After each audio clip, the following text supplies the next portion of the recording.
Chemical bonding और molecular structure JEE curriculum के उन चैप्टर्स में से एक है जिसको विजुअलाइज करने के बाद केमिस्ट्री बहुत इजी हो जाती है। लेकिन जो स्टूडेंट्स इसको विजुअलाइज नहीं कर पाते उनके लिए केमिस्ट्री उतनी ही डिफिकल्ट बनी रहती है, एज वेल एज ये चैप्टर भी उनके लिए बहुत डिफिकल्ट हो जाता है। वैसे तो इस चैप्टर के सभी सब टॉपिक्स बहुत इंपॉर्टेंट हैं। आइए जल्दी से इस पर्टिकुलर चैप्टर के फाउंडेशन स्टोन्स जो सब टॉपिक्स हैं उनको देख लेते हैं। सब टॉपिक्स में जब आप शुरुआत करते हैं तो सबसे पहला जो कंसेप्ट है वो इंटरमॉलिक्यूलर फोर्सेस से रिलेटेड है या इंटर एटॉमिक फोर्सेस से रिलेटेड है, right. Then the concept of valence electrons and Lewis structures, the concept of different types of bonding, the ionic bonding and the covalent bonding। जब आप covalent bonding में आगे चलते हैं तो कोवेलेंट बॉन्डिंग में बॉन्डिंग पैरामीटर्स में बॉन्ड लेंथ हो गई, बॉन्ड एनर्जी हो गई, रेजोनेंस हो गया, इस तरह के concepts. Then valence bond theory में आगे फिर हाइब्रिडाइजेशन का concept, and then VSEPR theory, right. और VSEPR थ्योरी के बाद मॉलिक्यूलर ऑर्बिटल, और लास्ट में the concept of hydrogen bonding and metallic bonding. ये सभी के सभी सब टॉपिक्स इस पर्टिकुलर चैप्टर के इंपॉर्टेंट सब टॉपिक्स। वैसे तो इस चैप्टर में कोई भी सब टॉपिक इजी नहीं है अगर आप बॉन्डिंग की बेसिक डेफिनेशन नहीं जानते। Bonding is nothing but the attractive forces between two atoms, और नेचर वाइज ये जो फोर्सेस हैं ये इलेक्ट्रोस्टैटिक फोर्स ऑफ अट्रैक्शन ही हो सकती है, because atom is nothing but a constitution of opposite charges. The positive charges in the nucleus and the negative charges in the form of electrons. So अगर ये visualisation आपको है तो कुछ टॉपिक्स आपके लिए इजियर हो सकते हैं, just like the Lewis dot formula, the concept of valence electron, the octet rule, या अगर आपको कोवेलेंट बॉन्डिंग के बेसिक्स का आइडिया है, आपको ऑर्बिटल्स का आइडिया है, तो हाइब्रिडाइजेशन।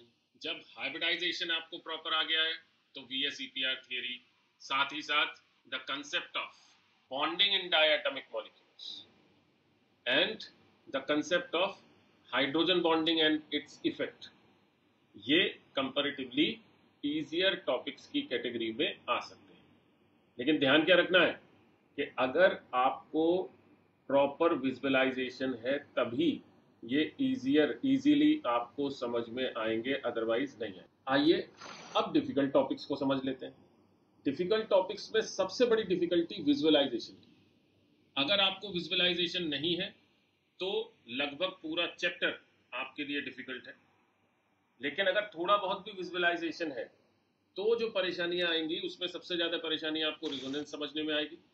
हाइपोथेटिकल कंसेप्ट है, रियल मान के काम करते हैं, और रियल मानने के अलावा उसको एक्सप्रेस नहीं कर पाते क्योंकि प्रॉपर वर्ड्स नहीं मिलते। इसी तरीके से difference between polarity and polarization, इसको समझाना मुश्किल होता है, दोनों एक जैसे दिखते हैं। या फॉर्मल चार्ज के कंसेप्ट की बात करें, फॉर्मल चार्ज को नहीं समझ पाते, ठीक है। मॉलिक्यूलर ऑर्बिटल थ्योरी, उसको क्लियर करना, the concept of bonding orbitals and anti bonding orbitals, the concept of homos and lumos, ये कंफ्यूजिंग से लगते हैं।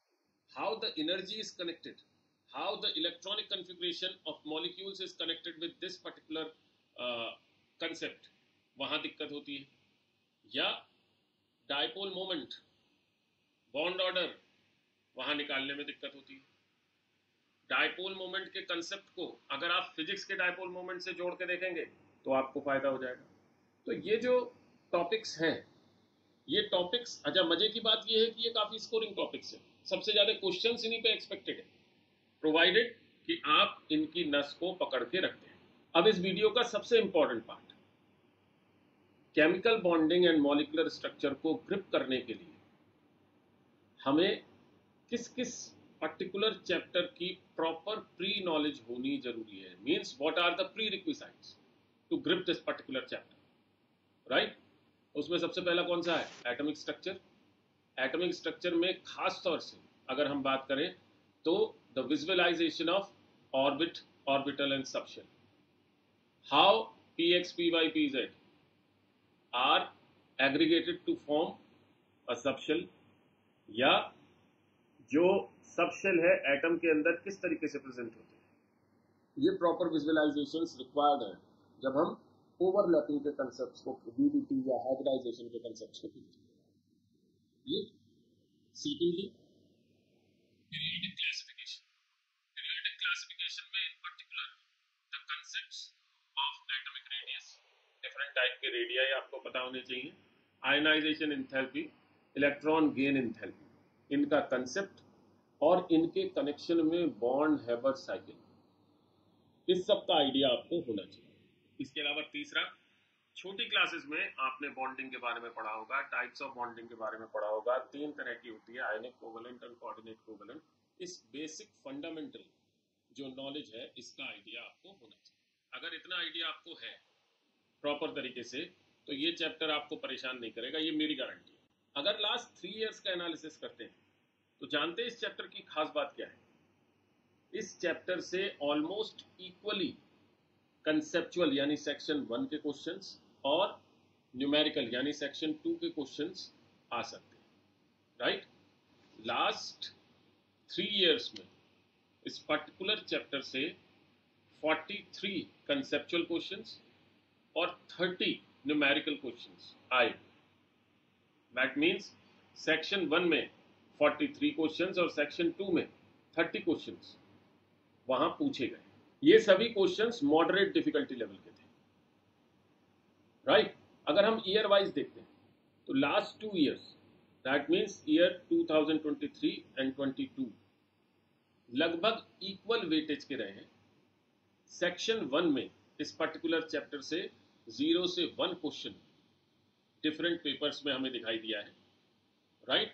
वहीं सेक्शन 2 में 1 to 2 क्वेश्चंस इस पर्टिकुलर चैप्टर से हमें दिखाई दिए हैं, ठीक है, जो ओवरऑल वेटेज को 4 to 8 मार्क्स की तरफ इंडिकेट करता है। वहीं जब हम 2021 के पेपर्स को एनालाइज करते हैं तो हमें दिखाई देता है डेफिनेटली हर पेपर में कम से कम एक क्वेश्चन इस चैप्टर से है। 1 to 2 question in section 1 and 1 to 2 question in section 2 were there from this particular chapter, again making the weightage of 4 to 8 marks, right। तो ये पर्टिकुलर चैप्टर अगर हम बात करते हैं तो आपको वेटेज तो थोड़ी कम दिखाई दे सकती है, लेकिन इसका इनडायरेक्ट कंट्रीब्यूशन आप इग्नोर नहीं कर सकते। इसका इनडायरेक्ट कंट्रीब्यूशन ऑर्गेनिक केमिस्ट्री को समझने में, इसका इनडायरेक्ट कंट्रीब्यूशन इनऑर्गेनिक केमिस्ट्री को समझने में बहुत ज्यादा है। आयनिक बॉन्डिंग, कोवेलेंट बॉन्डिंग, ये 2 टाइप की मेजर बॉन्डिंग वहां पर आपको दिखाई दे रही है। Coordination compounds in particular covalent coordinate bonding पर बेस्ड है। तो अगर आपको बॉन्डिंग नहीं आती तो ये दोनों तीनों चीजें भी आपकी समझ में नहीं आएंगी, सिर्फ आपको रटना पड़ेगा। तो रटने से अगर बचना चाहते हैं तो इस केमिकल बॉन्डिंग वाले चैप्टर को अच्छे से तैयार